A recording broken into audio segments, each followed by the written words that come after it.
Hello guys, these are the tools we need. Cable tester, to test the cable if it is working. Cat6 cable, commonly used for network, LAN or internet. RJ45, it is where we connect our cable.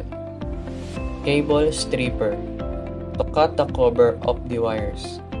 And lastly, crimping tool, which we are going to use in locking the wire into our connector. So, let's proceed.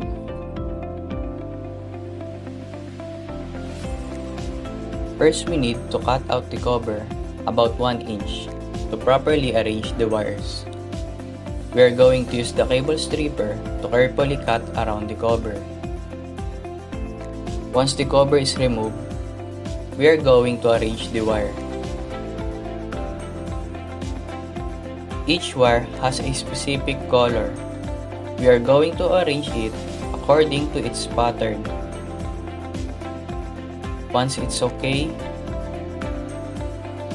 we need to make sure that the wire is not so long nor short to fit inside the RJ45. Next, we are going to insert the wire inside the RJ45. Make sure that the arrangement of color is still aligned and the wire is properly inserted.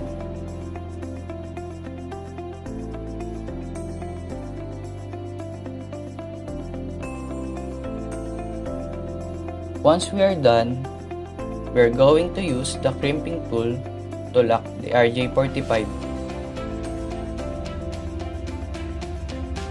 When you hear a snap, it means that it is locked and we are good to go.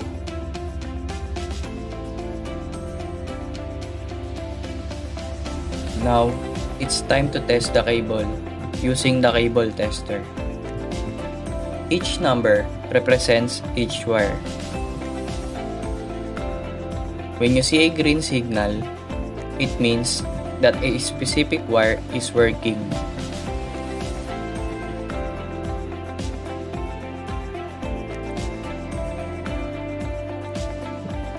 And that's it. Hit the like button if you learned something.